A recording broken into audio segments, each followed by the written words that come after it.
2 Samuel, capítulo de número 23, versículo de número 5. Ainda, segundo o livro do profeta Samuel, capítulo 23, versículo 5. A você que está sentado, eu gostaria que se colocasse em pé, porque eu não vou ler a minha palavra, eu vou ler a palavra de Cristo. Ainda que a minha casa não seja tal para com Deus. 23:5.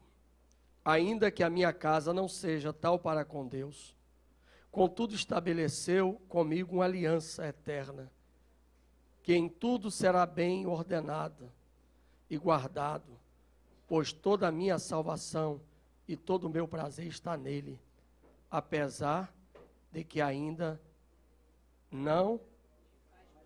Vamos ler esse versículo todos juntos?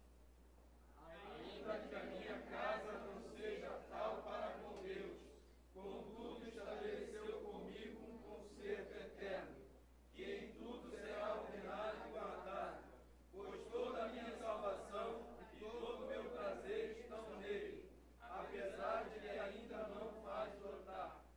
Glória a Deus. Podem sentar. Eu quero falar sobre famílias.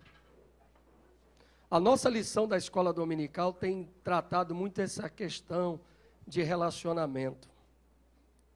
E eu quero falar sobre família. Quantos aqui tem uma família abençoada? Quantos têm uma família totalmente abençoada? Quantos podem dizer, graças a Deus, eu e minha casa servimos ao Senhor? Quantos podem dizer isso? Poucas pessoas. Que ainda tem um membro da família que não é crente, que não serve ao Senhor, que tem dificuldade. Eu quero falar sobre uma família problemática, porque família problemática é o que ninguém quer. Mas o homem que é segundo o coração de Deus, chamado Davi, o homem que é compositor de 72 salmos, é isso mesmo, Lucas? 72 ou 73? 72 salmos.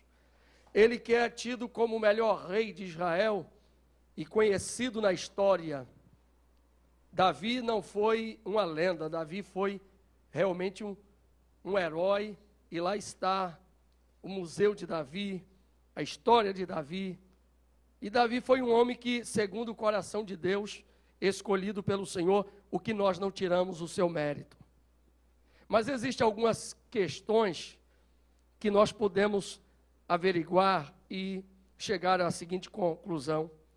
A biografia de Davi é de um vencedor, de um homem que vence gigante, de um homem que vence guerras, de um homem que tem 37 valentes, de um homem que tem um exército poderoso, que ele consegue habilitar 600 homens numa caverna e que se torna um homem poderoso. Mas Davi tem alguns problemas. Davi tem um problema como pai. Davi era um pai sem percepção paterna. Porque Davi deixa ao cuidado do seu parente a educação dos filhos. A Bíblia diz lá em 2 Samuel 23, o versículo de número de 2 a 7, vai nos relatar que o tio de Aminon percebeu que ele estava magro, apaixonado, enquanto o pai Davi não notou nada de anormal. Há quantos pais que não têm percepção? Quem está percebendo o estado do seu filho, da sua filha, e aí eu não estou só falando para pai, estou falando para os pais. Você não permita que o Datena, que o Marcelo Rezende, ou que a Globo, que a Xuxa, ou que quem quer que seja, adote o seu filho ou a sua filha, por perceber que ele tem uma carência, que ele tem uma necessidade. Aminon começa a ficar magro, ficar apaixonado.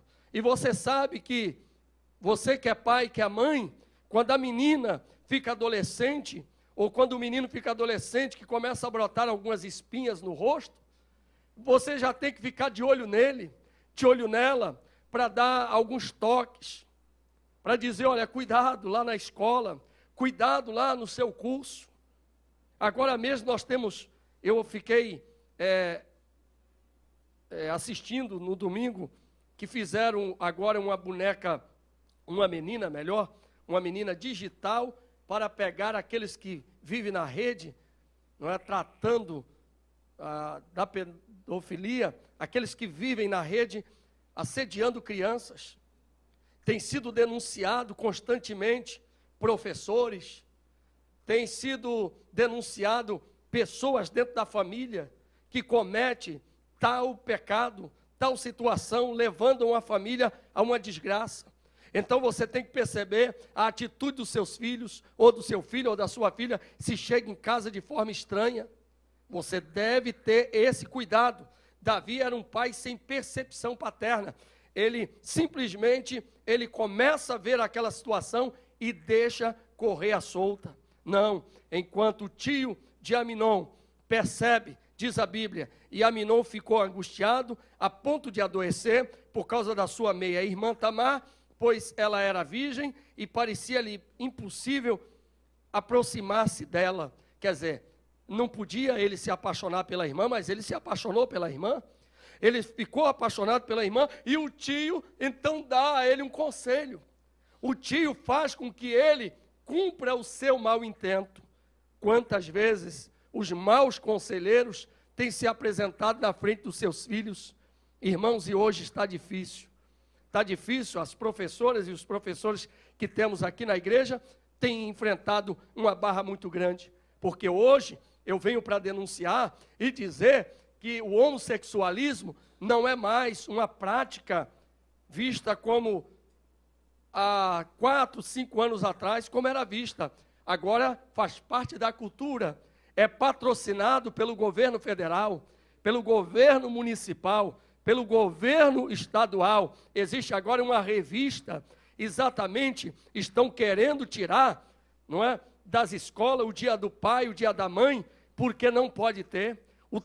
A terceira opção, o terceiro sexo, aquilo que é condenável por Deus, mas nós estamos vivendo essa realidade, é no programa de televisão, é nas novelas, em tudo que há, e por que não dizer, até na igreja, nós estamos sendo atacados de alguma forma sorrateira e de uma forma sutil, isso também está chegando, mas nós não iremos nos curvar ao homossexualismo ou a esse engano, porque é pecado diante de Deus, vai continuar sendo pecado. Mas o Congresso Nacional, a Assembleia Constituinte votou a favor, pode votar. Aquilo que é condenável diante de Deus, vai continuar condenável diante de Deus. Mas é fundamentalista, esses crentes, não, mas é assim. Imagine uma criança já sendo no início da escola, na sua pouca idade, sem o poder de discernir.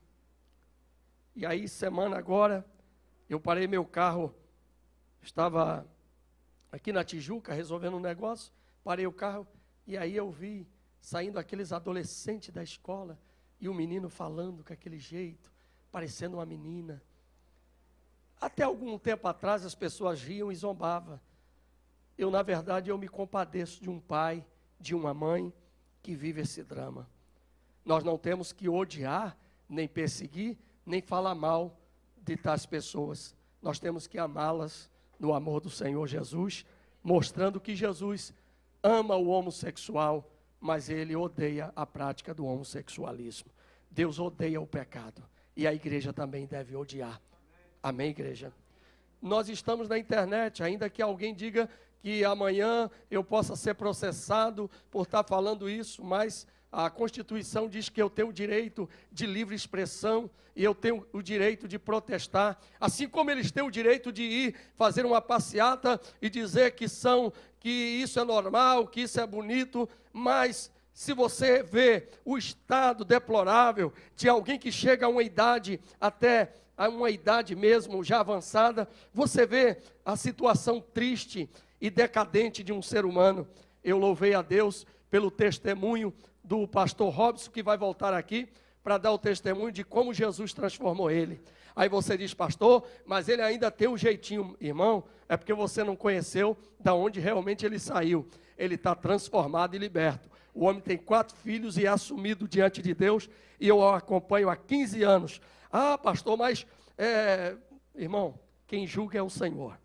O importante é que você tem que educar o seu filho e a sua filha. Amém? Você tem que educar. Mas pastor, mas meu filho já é mais velho, já não dá mais para... Então você errou no início. Tem como corrigir de que forma? Evangelizando o seu filho e falando do amor de Deus para ele. Amém? Davi era um pai passivo, tomando conhecimento de que houve um incesto dentro de seu palácio. Os seus filhos, o filho Aminon e Tamar, ele fica irado, mas não faz nenhuma correção. Sabe aquele pai que se revolta? Menino, o outro faz uma bagunça, e aí o filho xinga um palavrão, e ele diz, menino, para com isso, esse menino é levado demais, olha, esse menino, menino, e o menino está falando um palavrão, e o pai, né, acha aquilo bonito, porque o menino teve a ousadia de falar um palavrão, mas esse menino, ó, que nada, tem que dar um cascudo nele. Então, não pode dar cascudo? Pode não? Não, não deve dar cascudo, deve dar umas palmadas, né? Umas palmadas. O pai passivo, aquele pai que o filho chama. Eu conheci um casal que o filho chamava o pai pelo nome próprio. O nome do pai, por exemplo, Ezequiel. O Levi começa a te chamar de Ezequiel. Está errado. Ô Ezequiel, ok, está errado. Tem que ter o pronome de tratamento. Você não pode permitir que o seu filho se iguale a você. Somos amigos. Eu e meu filho somos amigos. É de igual para igual, não. Não se pode quebrar princípio de autoridade. Ele tem que respeitar. Ele tem que olhar para você e saber que você é autoridade sobre a sua vida. Você não pode permitir. Teve momentos lá em casa que o meu filho, um dos meus filhos, ou uma das meninas, ia se reportar a mim. Eu dizia, você está pensando que está falando com quem, rapaz? Você está falando com a sua amiga ou com o seu amigo? Vem cá, venha cá agora. Eita, corajoso. Aleluia. Você tem que ser, não pode ser passivo, aquele pai bonachão, que tudo permite, tudo aceita. Não, meu filho, papai, e não sei o quê. Aí eu lembro de uma história, muito tempo, que o menino chegou em casa com a lapiseira, e a mãe perguntou e disse, que lapiseira? Não, é um menino lá do colega, lá da escola e tal. Aí eu peguei, menino, mas você... eu peguei. Tá, então não pega mais não, tá? Foi só dessa vez. E aí ele se acostumou, foi crescendo, praticando delito e tal, até que um dia foi preso, foi condenado à forca, ele foi ser enforcado, mas antes de ser enforcado, ele então, foi dado a ele a oportunidade de um último desejo. Faça o seu último desejo. Ele disse, eu quero que a minha mãe se aproxime, que eu quero dar um beijo nela.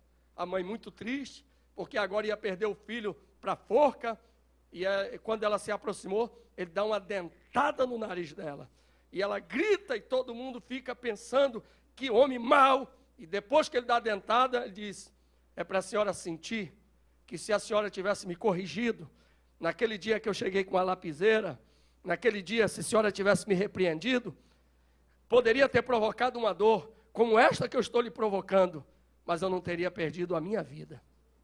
Então, nenhuma correção que seja no presente é para matar o seu filho. É para que ele se situe de que você é autoridade, de que é você que vai prestar conta diante de Deus por não ter sido um pai que corrija, ou uma mãe que seja uma mãe xerifona, né? Pode-se dizer assim, aquela xerife dentro de casa, aquela mãe que corrige. Você não pode ser um pai passivo, nem uma mãe passiva. Você tem que ter autoridade para com seus filhos.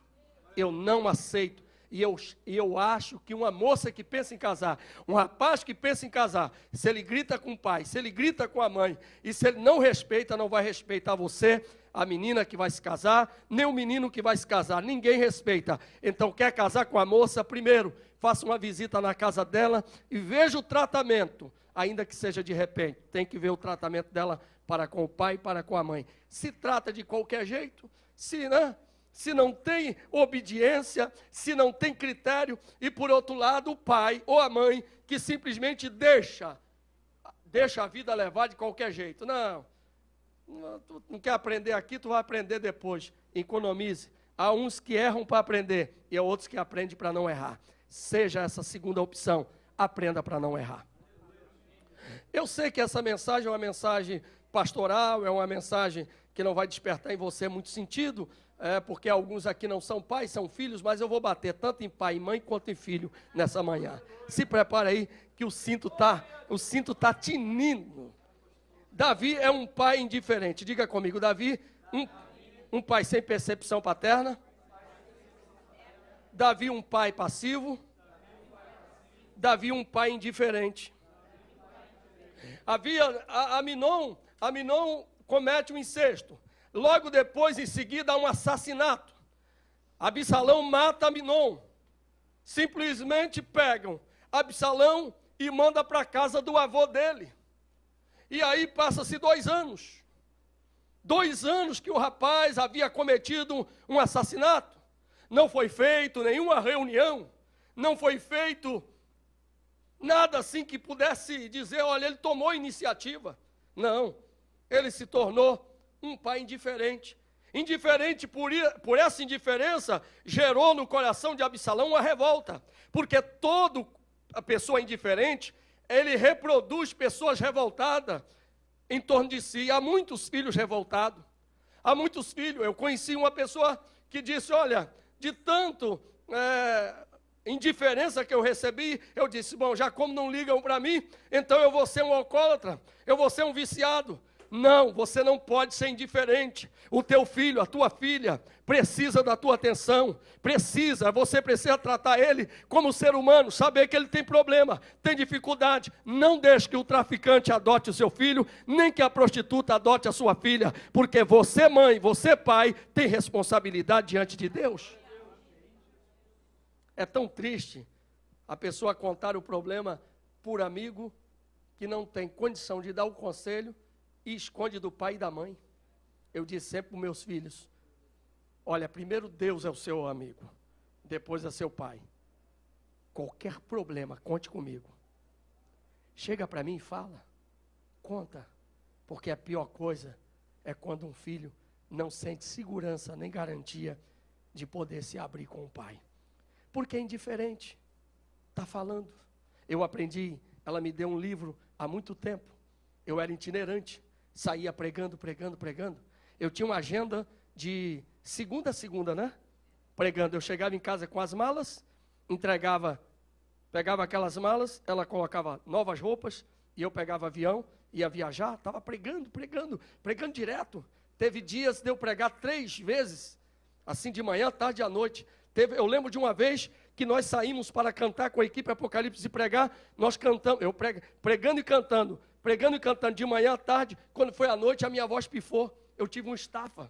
Teve uma vez que eu saí, tinha um irmão que dirigia comigo, para mim, e eu saí para pregar, eu estava tão esgotado de tanta agenda, que no caminho eu disse, eu não aguento. Ele disse, por quê, pastor Marcos? Eu disse, eu estou sem inspiração, eu não quero pregar hoje. Ele disse, mas estão te esperando lá, já compraram o teu CD, eu devolvo o dinheiro, mas eu não tenho condição de pregar, eu estou com a minha alma vazia, eu estou com o meu coração vazio. Por quê? A pessoa que só prega, e aí não tinha tempo. Aí eu fui para uma viagem dessa, no Dia dos Pais, ela me deu um livrinho, Pai por 60 segundos. Dentro do avião comecei a ler, eu ia ficar 2 semanas. Comecei a ler, dentre as histórias, li uma história de um filho que o pai chegava do trabalho, ele pegava a bola para brincar, e o pai, menino, vai para lá, estou cansado. Eu estou cansado, não posso. Vai para lá. Você não percebe que eu estou trabalhando, que eu chego do serviço cansado, agitado, e você vem aí querendo que eu jogue bola com você? Presta atenção, menino, vai para lá, menino. E gritava. E isso foi passando-se muito tempo. E aí aquele homem se aposenta. E quando aquele homem se aposenta, então ele tenta recobrar aquele tempo perdido. E ele diz para o filho, filho, papai está aqui, vem brincar.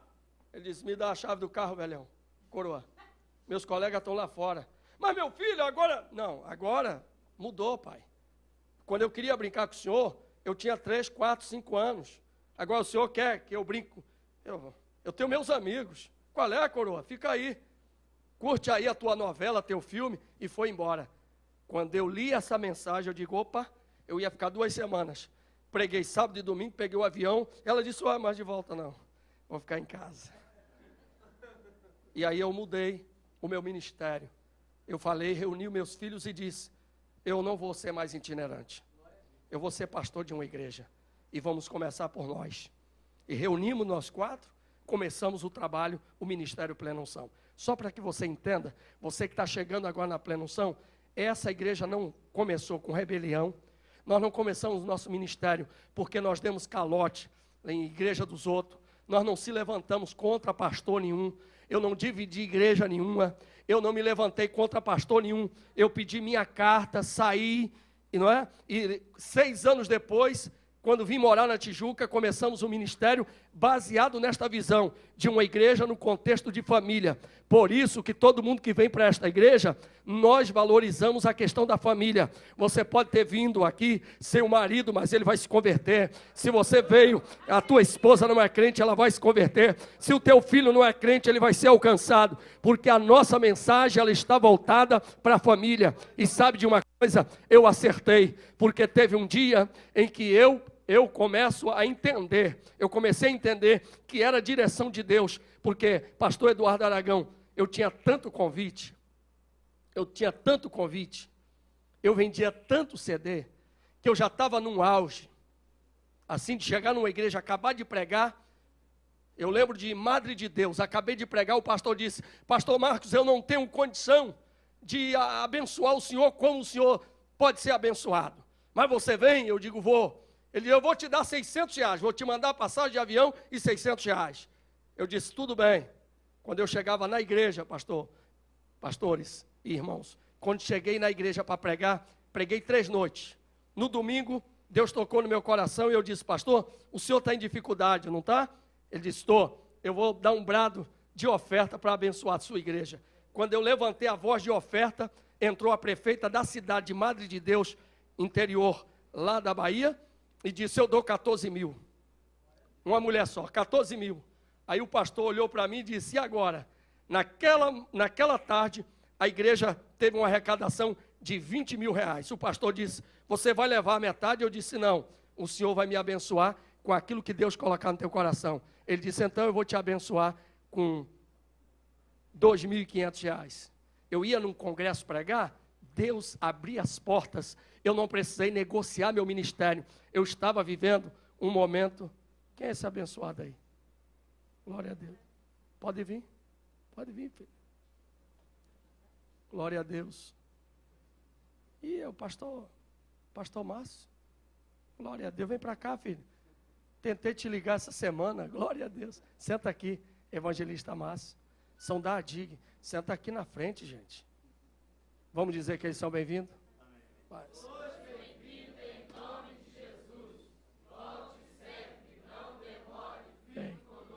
Glória a Deus. Então dizer o seguinte, ter uma vida abençoada, ter um ministério abençoado, e de repente ter que parar, de repente você ter que dizer assim, ó, não quero, não posso, não vou mais fazer isso, mas por quê? Aí eu vejo hoje, muitos pais, não sou nada contra os itinerantes, dou apoio, e quero dizer que é muito importante sair para pregar a palavra, mas você não pode descuidar do mais sagrado que está na sua vida, que é a sua família, que é seus filhos, que é a sua esposa, que é o seu marido. Você pode ser o maior crentão aqui dentro da tua casa, dentro da igreja, mas se você não for o crentão dentro da sua casa, está perdendo, meu irmão. Você pode ser o melhor obreiro, a melhor pessoa dentro da igreja, mas os seus filhos também têm que receber a mesma proporção de carinho e de amor. Não ser um pai indiferente. E Davi teve esse problema. Relatar os defeitos do rei Davi é um problema muito sério, porque existem tantos fãs, e eu sou fã de Davi, mas Davi pecou quanto pai. Absalão lá no palácio, revoltado, acaba por matar o seu próprio irmão, durante aquele tempo todo. Não, mas existe notícia, porque vamos voltar à nossa realidade. Se você como pai, sabe que dentro da sua casa, um filho seu, comete um incesto, qual era a sua medida quanto a esse seu filho? Como que você deveria? Primeiro, é um doente, tem que ser tratado. Outra coisa, ele tem que ser penalizado, porque ele cometeu, foi um crime.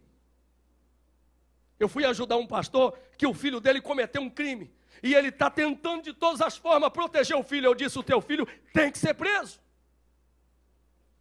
Mas pastor Marcos, eu digo, tem que ser. Porque se ele não for, ele não vai aprender a lição. O homem tem que ser homem para errar, mas tem que ser homem para acertar também.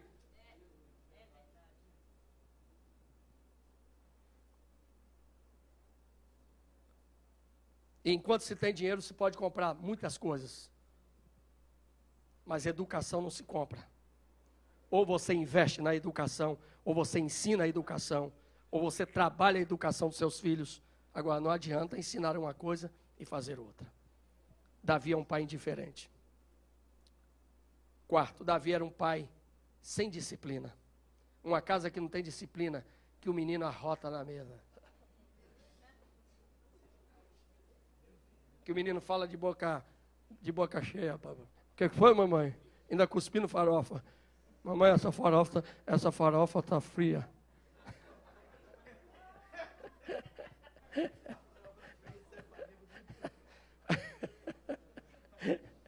Ai, meu pai. O menino na casa mesmo. E vou falar, mas não posso falar aqui em cima. Às vezes, o menino indisciplinado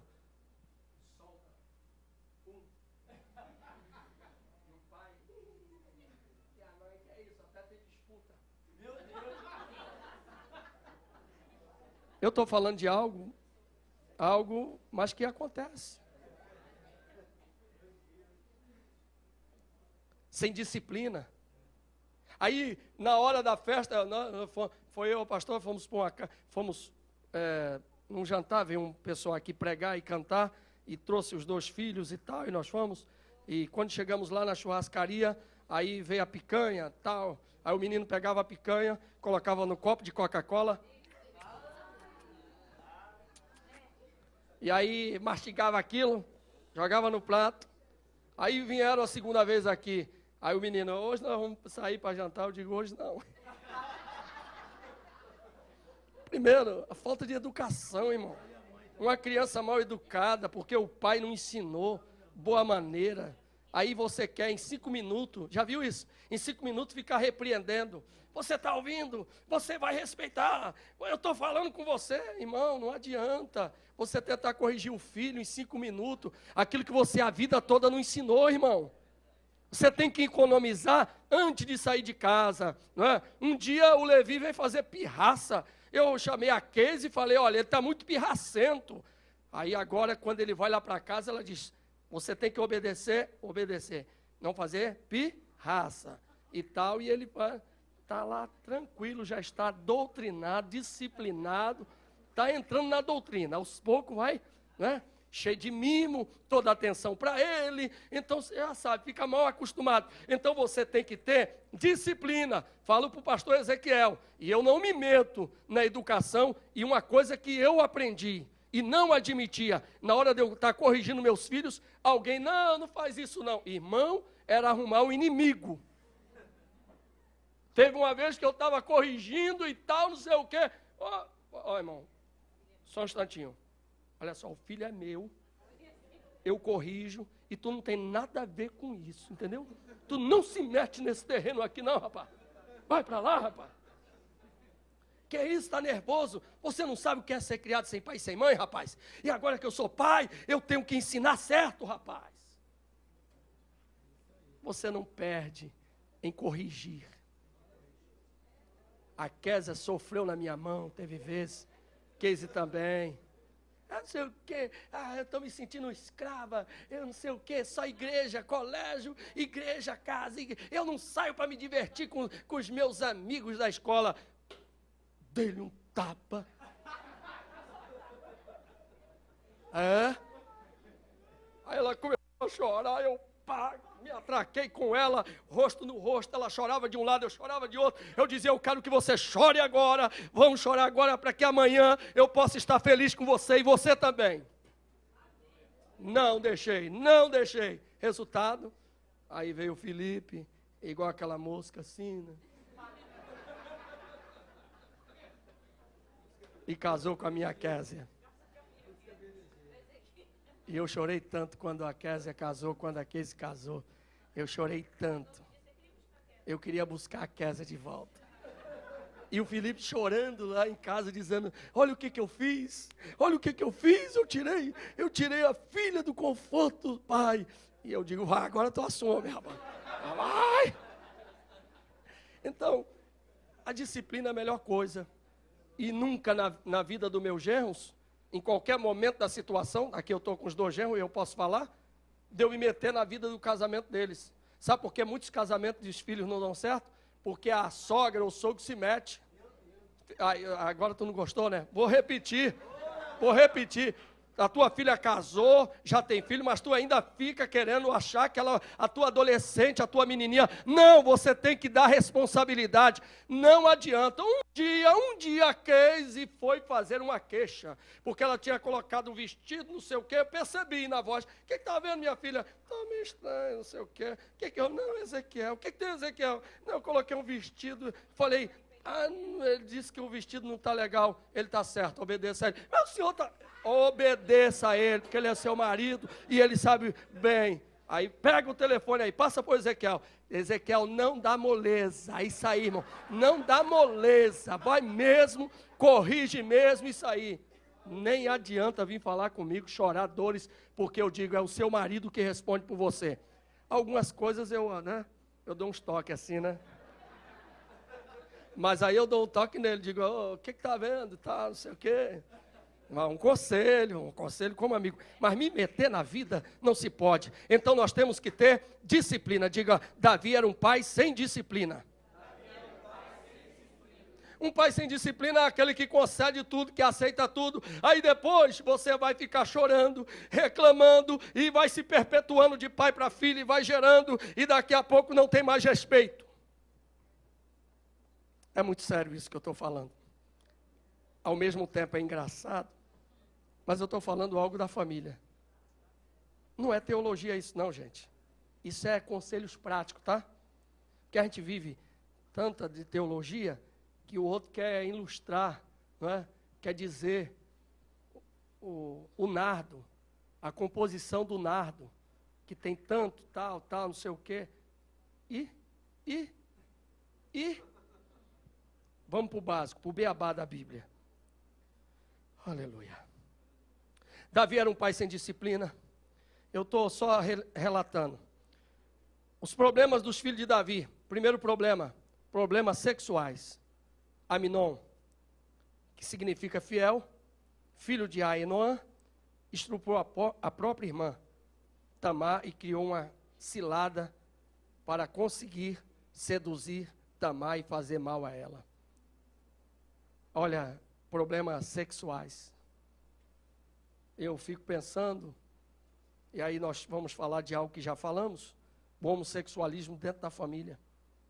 Como é que um pai ou uma mãe deve agir ao descobrir que o seu filho ou a sua filha tem essa tendência, foi influenciada? Como deve reagir? Como deve reagir um pai ou uma mãe, que eu estava ministrando na igreja, e de repente a menina ficou grávida? Por causa da moralidade na igreja, pagou para a filha vir para o Rio de Janeiro fazer o aborto. Não, porque o pessoal da igreja, ninguém pode saber. Olha só, se você tem um membro da família defeituoso, com defeito, você tem que amar e crer que através da sua vida, Jesus pode restaurar a sua família. Você não pode se envergonhar de quem quer que seja.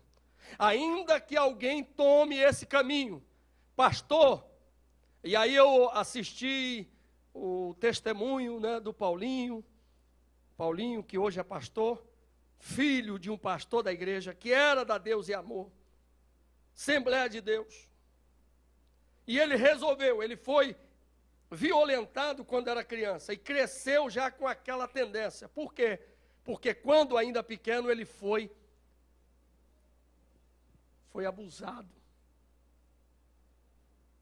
E quando estava com 14 anos, ele então assume, ou 13, na escola, ele foi expulso da escola. Isso eu acredito que há 30 anos atrás, o testemunho dele, ele contando. Tomou silicone, ficou igual mulher, Diz que o pai ia na Rua Augusta, lá em São Paulo, e ia buscá-lo. Ele acabava de fazer um programa e o pai ia buscá-lo, de paletó e com a Bíblia. Eu fiquei pensando, esse homem é muito crente. É muito santo um homem desse. Diz que ele chegou na igreja com um filho vestido de mulher mesmo. Diz que os irmãos debandaram todo mundo. E ele, não, esse é meu filho, vai ser pregador, vai ser pregador, vai ser pregador. E o velhinho era o filho único dele. Ele lutou por aquele filho. Lutou. Teve uma vez que ele foi na igreja, e quando chegou lá, os irmãos, todo mundo escandalizado, e ele agarrado com o filho. Esse é meu filho. Esse é o presente que Jesus me deu. Um dia, ele entrou numa igreja, desprovido, chegando lá, numa igreja pequena, o pastor liberou uma palavra para ele, e de repente, não sei o que aconteceu lá, o Espírito Santo mudou a vida do Paulo, hoje é pastor, pregador, que dá um testemunho que você diz, meu Deus. Então Deus tem as suas maneiras e os seus meios, mas como lidar com a situação? Você tem que corrigir. Se o seu filho precisa de uma correção, de um conselho, não deixe ninguém aconselhá-lo. Se você pode chegar e dizer, se você está observando que o seu filho, que a sua filha, chama para conversar, vem cá, vamos lá, vamos conversar. Vem cá, o que está vendo? Quais as suas preferências? Você já conversou com a sua menina de 10 anos, o problema da menstruação? Tem que falar para o menino, problema da sua excitação. Você conversou com ele, tem que conversar. Vai deixar o que? A professora, o homossexual na escola, ensinar para ele, ensinar errado? Então você tem que começar. Davi viu tudo isso acontecendo e não fez nada. Absalão, violento e rebelde, filho que não respeita nada, grita com o pai, grita com a mãe, e a mãe diz, tu me respeitem. E quanto mais pede respeito, mais ele pisa no teu respeito. Está na hora de você dar um grito de leão dentro da tua casa, ou de leoa. Como que eu vou fazer, pastor? Deixa ele sem comida.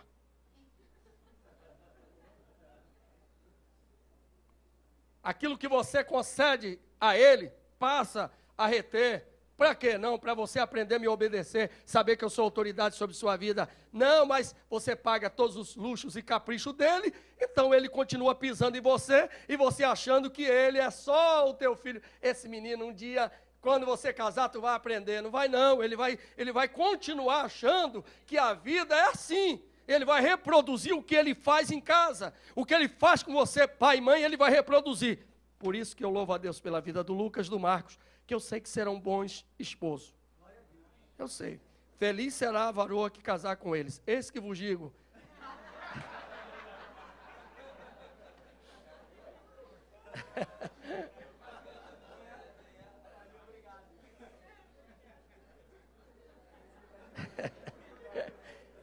Uma mensagem tão séria dessa, né? O pessoal está todo mundo assim, né? Que mensagem. Ai, meu Deus. Deixa eu falar. Adonias, além de ter um filho com problema sexual, perversão sexual, tem um filho violento e rebelde, Absalão. Além de ter Absalão, um filho rebelde e violento, ele tinha Adonias, um usurpador, aquele que ficava só torcendo para o pai morrer. Tomara que ele morra logo, que eu assumo o lugar dele. Sabe, filho dentro de casa, ou filha competindo com a própria mãe. Antigamente, a menina queria competir com a mãe no sentido de vestir a roupa da mãe, a sandália. Eu lembro do Lucas vestindo o meu paletó pequenininho. Hoje não, hoje é as mães que estão querendo imitar as filhas. Agora te achei, agora te encontrei. É, meu Deus, segura aí que é essa cajadada, meu pai. Gostou? Então dá um glória a Deus aí, porque tem que falar de tudo aqui. Eu estou falando para a família, amém? Adonias é aquele que vivia competindo, e ele esperou uma brecha, ele conseguiu seduzir o sacerdote, o general, e ele levou e disse, toca a trombeta, porque o meu pai ainda não morreu, mas eu não vou perder a chance. E usurpou o trono do próprio pai, mas perdeu de forma vergonhosa. E a vergonha de Adonias é tão terrível que depois que Davi morre, ele agora tenta se apoderar da mulher que era do próprio pai, da menina que ficava lá esquentando, porque Davi, se existe uma coisa que deprime, a biografia de Davi é quando diz a Bíblia que ele sentia frio nos ossos. É denominado, e nós chamamos isso de, como que é quando a temperatura chega hipotermia? Ele foi o que sentiu. Um homem com muitos filhos, mulheres, mas não teve ninguém para esquentar ele. Teve que contratar uma donzela que dormia agarrado com ele para esquentar o velho.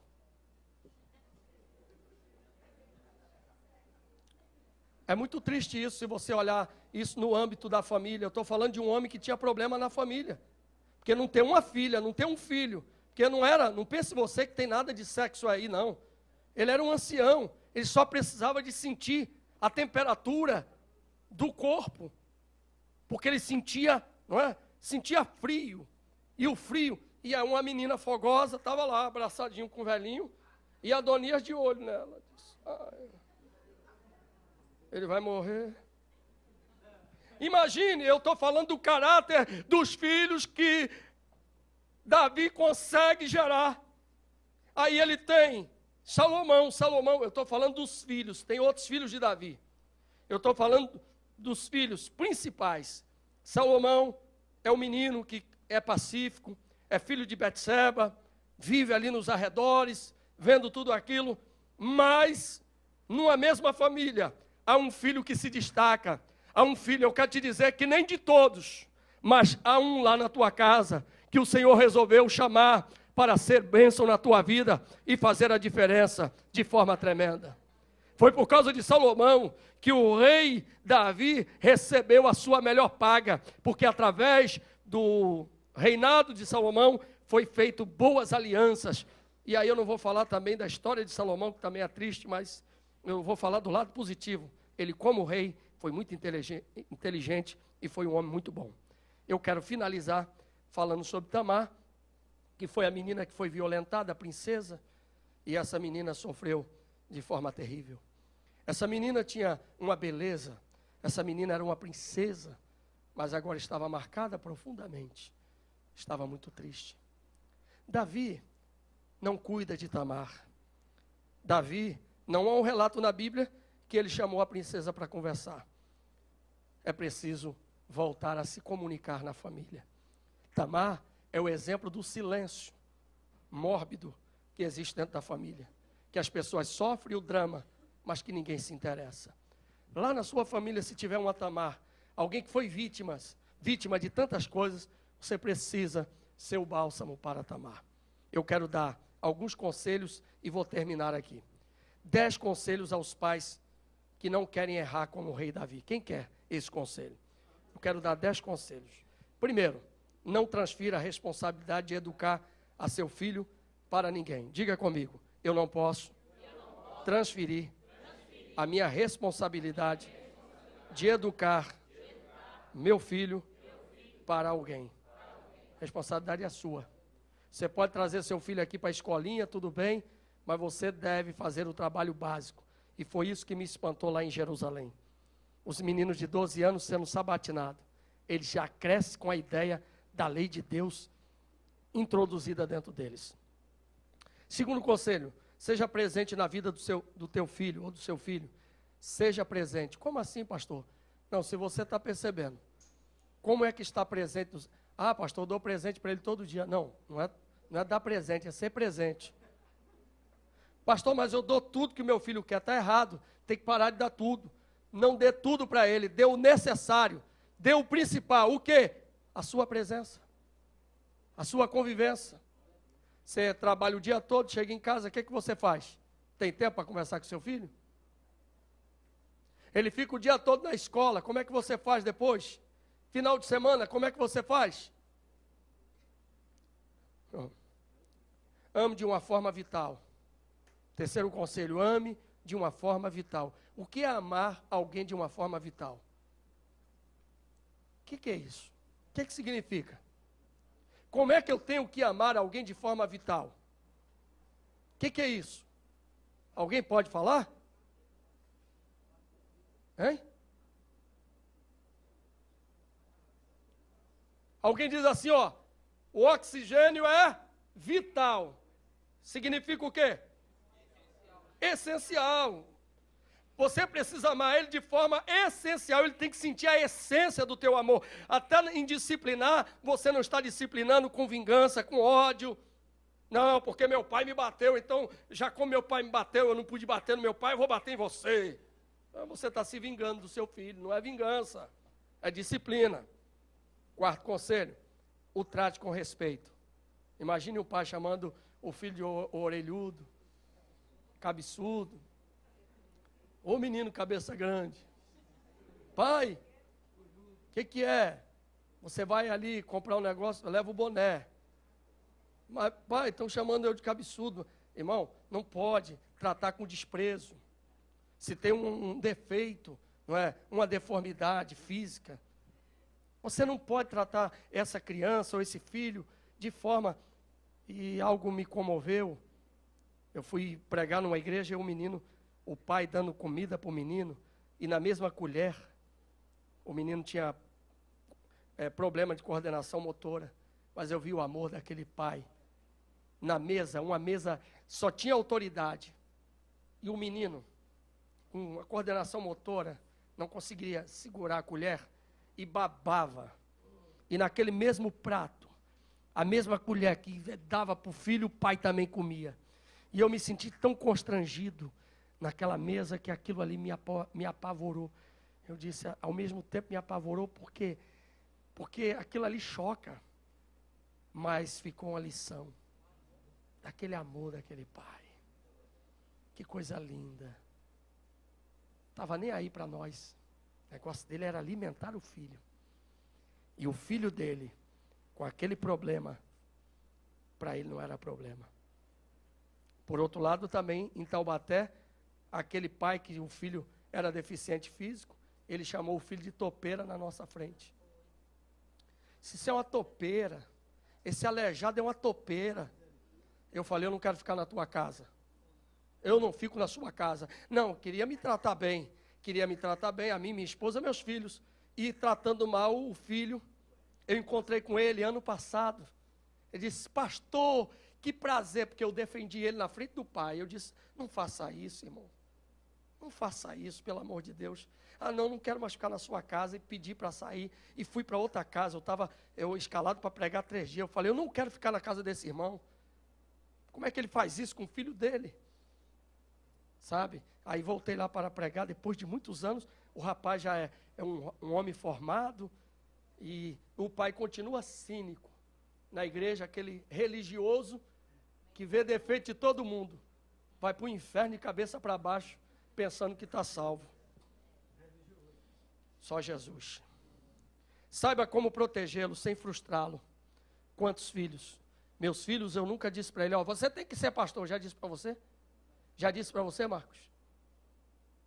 Ah, mas você vai ter que ser pastor. Não. Ele está no caminho. Já é um evangelista, está na trajetória. Mas quem decide a vida deles é eles e Deus. Até aqui, eu dei a educação que poderia dar. Agora são maior de idade, é com eles. Eles que vão responder diante de Deus. Amém? Não escolha o que eles vão ser. Prepare-o para ser gente. Ah, mas eu quero que você seja médico. Não, tem que ser, primeiro tem que ser gente. Se for gente, pode ser o melhor médico, o melhor advogado, melhor tudo. Amém? Eu já vou terminar. Faça por ele o melhor investimento. Qual é o melhor investimento para o filho? Quem é que sabe? Qual é o melhor investimento? O melhor investimento é ensinar o caminho. Ensina o menino no caminho. Não é ensina o caminho, ensina no caminho. Tem que caminhar com ele ensinando. Meu filho, então o melhor investimento é colocar Deus na vida do seu filho. É colocar a palavra de Deus na vida do seu filho. Quem aqui foi criado no Evangelho? Criado no Evangelho. Quanto trabalho você deu para o seu pai, pastor? Nenhum. Quem aqui não foi criado no Evangelho?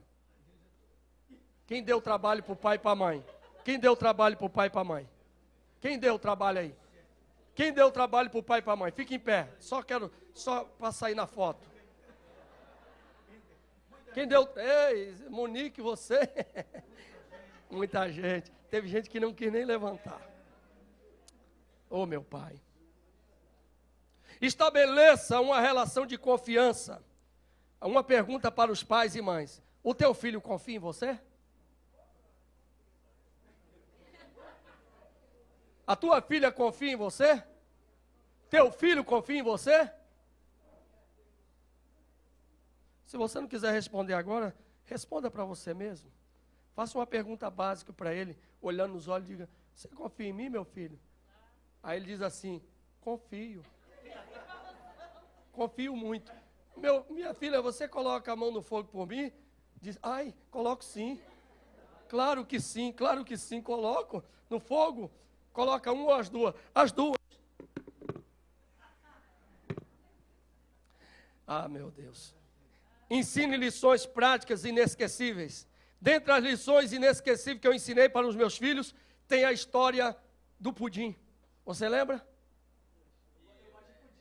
Da história da geladeira do Joãozinho. Não lembra? Marcos, você lembra?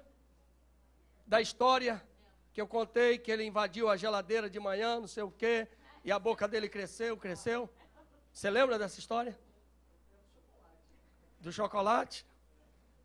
Porque eu contava a história que o menino invadiu a geladeira de manhã, de madrugada, e a mãe perguntou para ele, foi você? Não foi. Olha, se você estiver mentindo, a sua boca vai crescer. E aí os quatro me ouvindo, eu dizia, e tal, e o que aconteceu? Aconteceu que ele foi dormir, de repente a boca dele cresceu, e foi crescendo, foi ficando maior do que o quarto, maior do que a sala, e de repente a mãe acordou e viu que a boca do filho estava maior do que a casa, e disse, Joãozinho, meu filho, o que é, a tua boca está grande, eu não disse para você não mentir, menino? É, mãe, eu menti, então se arrependa, peça perdão ao Papai do Céu. Você está disposto a pedir? Tô. E na hora que ele disse, Papai do Céu, me perdoa, eu não quero mais mentir, a boca foi... Eu ensinei aos meus filhos exatamente a não mentir, não xingar palavrão, não fazer coisas erradas. Uma lição simples, mas ele lembra, Marcos lembra. Amém? Eu termino. Não espere que ele faça por você o que você fez por ele, mas ele saberá valorizá-lo e amá-lo por ser um pai à altura do que Deus espera que você seja. Tudo que você fez em favor do seu filho e tudo que você vai fazer por ele, não é forma de investimento. Estou fazendo para você porque amanhã eu sei que você vai fazer por mim, não. Ele vai saber. Fique em pé.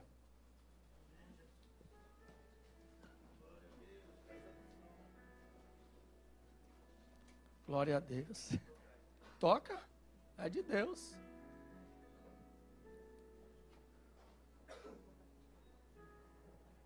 Falar de família, eu estou assim, falando de alguns assuntos básicos.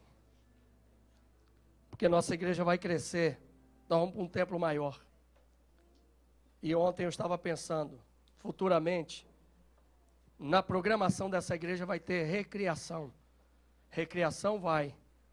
Nós teremos em etapas, em faixa etária, dias para lazer.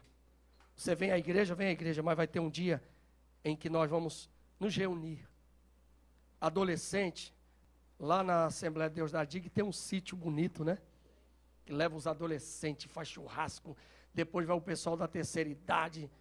Toca, evangelista. O sax que ele está tocando é do Japão. Dourado, olha. É de Deus.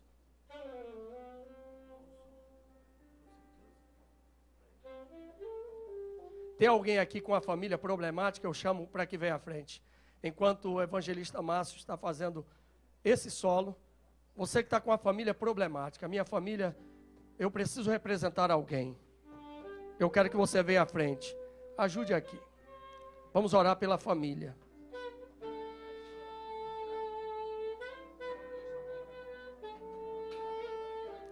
Ah, pastor, eu não sou eu não tenho filhos, mas você está representando a mãe, o irmão.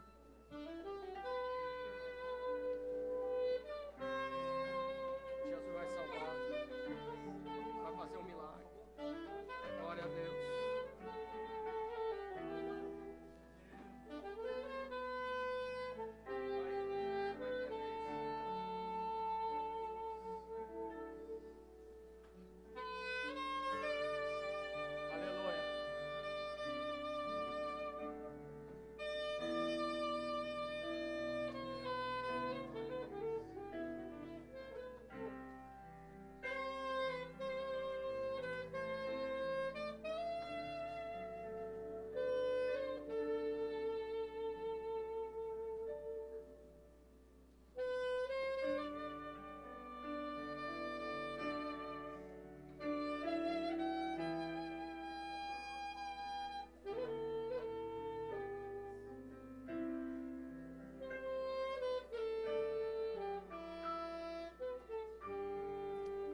Aleluia. Escute aqui. Você prega uma mensagem dessa, onde não há muito glória a Deus, muito aleluia, mas o efeito é esse. As famílias hoje estão problemáticas. E quando a gente fala de um tema como esse, e para eu não ser tão pesado, eu às vezes descontraio, porque eu sei que cada um de nós temos um drama. Eu sou produto de uma família em que meu pai era alcoólatra. Eu conheci Jesus na revolta da vida. O meu primeiro encontro com a minha mãe foi trágico. Eu tinha ódio. Eu era revoltado. Jesus teve que mudar a minha vida. Quando ele me abraçou, mudou. Alguém que viveu e que vive um drama na família, um problema na família. Mas eu quero dizer para você, que através de você, Deus só precisa de um agente dele. Deus só precisa de uma pessoa para ser luz dentro da sua família. Porque a palavra de Deus diz que os teus também serão abençoados. Você que está buscando pela tua mãe, pelo teu irmão, pela tua irmã, pelo teu marido, pela tua esposa. Evangelista Márcio, eu gostaria que você fizesse essa oração. Deus, nós te adoramos, Senhor, porque o Senhor tem tido misericórdia de nós. Senhor, o Senhor é um Deus poderoso, Senhor. E nós queremos, Senhor, viver o melhor do Senhor para as nossas vidas aqui na terra. Não queremos, Senhor, andar como o mundo quer que nós andemos. Nós queremos caminhar de acordo com a sua palavra, com a sua vontade. Estamos aqui, Senhor, diante do Senhor, para que o Senhor renove a nossa família. Renove, Senhor, as nossas mentes, os nossos corações. E, Senhor, na autoridade que há no nome de Jesus Cristo, nós repreendemos, Senhor, tudo aquilo, meu Deus, tudo aquilo, Senhor, que tem atrapalhado a nossa caminhada, o nosso testemunho diante dos nossos familiares. Meu Deus, nós estamos aqui, Senhor, porque queremos ser diferente na sociedade que vivemos. Esta sociedade que quer somente ver espetáculo. Uma sociedade que quer viver somente para os prazeres da carne. Senhor, nós não queremos viver como esta sociedade vive, não. Nós queremos viver como a sua igreja primitiva estava vivendo. Senhor, totalmente voltada para os seus propósitos. Totalmente voltada, Senhor, para aquilo que o Senhor quer, que queria que seja feito, que era a ministração e a pregação do Evangelho. Senhor, e nós temos hoje, nesta manhã, uma palavra, Senhor, que está renovando a nossa vida familiar, Senhor, com os nossos filhos, com as nossas esposas, Senhor, com os nossos parentes, os nossos familiares. Esta palavra, Senhor, vem ao encontro das nossas vidas esta manhã, e está transformando, Senhor, as nossas mentes. Então que esta noite, Senhor, a unção do Senhor esteja sobre a vida de cada um dos teus filhos, meu Pai. Cada uma mulher, cada um homem que está aqui, Senhor, diante da tua presença esta noite, que esta palavra, Senhor, esteja arraigada, Senhor, nos seus corações e nas suas mentes, para que eles sejam, Senhor, atalaias de ti, e sejam, Senhor, multiplicadores da palavra fiel e verdadeira que eles ouviram esta manhã. Então, Senhor, em nome de Jesus, planta, Senhor, no coração dos teus filhos esta palavra, e que esta palavra venha brotar, Senhor. Ela foi semeada nos corações esta manhã, e que ela venha brotar, e que surta o efeito, Senhor, de frutos para o teu reino, Senhor. É para o teu reino, e esta oração que faço, e te adoro e te agradeço, em nome de Jesus. Amém, Jesus. Olhe para mim aqui, antes de darmos a bênção apostólica. Nós somos uma igreja de família. E se você ler a nossa biografia, você saiba que você está numa igreja em que o pastor ama a família, valoriza a família. E aqui irão crescer nossos filhos, nossos netos e nossos amados. Então o que é que nós temos que pensar? Que o inimigo da sua família não é o teu filho ou o teu parente, é o diabo que tentou entrar, mas ele vai ser expulso, porque nós estamos em batalha pela família. A sua mãe vai ser uma potência, Jesus vai resgatá-la, ela vai voltar a dar um testemunho muito forte, porque esse espírito maligno será jogado por terra em nome de Jesus. Amém?